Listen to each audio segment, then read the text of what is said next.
अब चलते हैं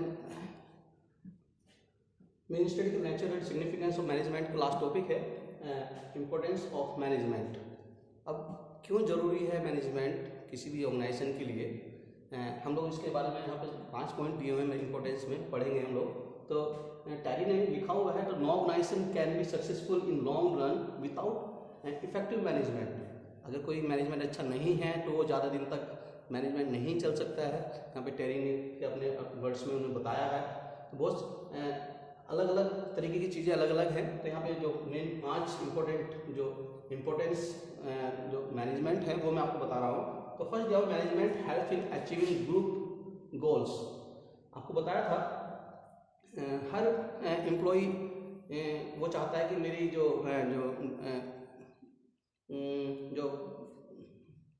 बोलना चाहिए उनकी जो नीडी जो एजुकेशन है उनकी ट्रेनिंग है वो उनको समय समय पर मिलते रहे।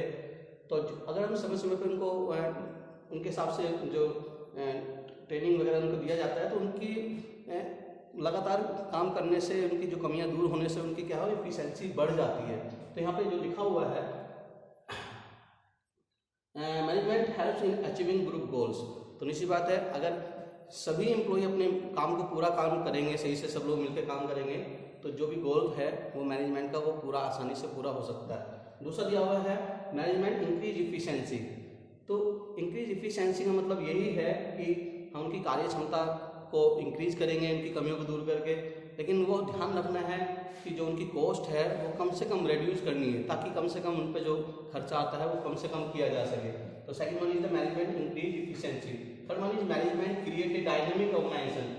डायनेमिक ऑर्गेनाइजेशन का मतलब यही है कि आपको मालूम है कि एवरीडे जो चेंजिंग हो रही है इन्वायरमेंट में या बिजनेस इन्वायरमेंट में तो हम उसको फेस भी करना है। अगर हम कोई भी मैनेजमेंट अगर डायनेमिक इन्वायरमेंट में सर्वाइव नहीं कर पाएगा तो वो निश्चित बात है वो ज़्यादा दिन तक रन नहीं कर सकता है। इसलिए होना क्या चाहिए, जितने भी चेंजिंग इन्वायरमेंट है उसके हिसाब से उसको अडॉप्ट करना। तो ये निश्चित बात है हमारा मैनेजमेंट सिखाता है कि जो भी चीज़ नई नई चीज़ आ रही है उसके हिसाब से अडॉप्ट करना है। तो यहाँ पे ये चीज़ इंपॉर्टेंट है कि management create a dynamic organization. और 4 पॉइंट जब management helps in achieving personal objective. Personal objective मैंने बताया था आपको, किसी भी पर्सनल ऑब्जेक्टिव में रेम्युनरेशन बताया था मैंने आपको, प्रॉफिट बताया था, share of profit, job securities बताई थी। तो इस तरह से क्या है कि पर्सनल ऑब्जेक्टिव को अचीविंग करने में, प्राप्त करने में मैनेजमेंट हेल्प करता है। कैसे हेल्प करता है मैंने अभी बताया आपको पिछले इसमें ऑब्जेक्टिव में कि मैनेजमेंट किसी भी एम्प्लॉय को सही समय पे उसकी रेम्युनरेशन उस चीज योग्यता के हिसाब से उसको रेम्युनरेशन देके, प्रॉफिट में हिस्सा देके और जॉब सिक्योरिटी देके उसकी पर्सनल ऑब्जेक्टिव को प्राप्त किया जा सकता है। और last one is management help in development of society.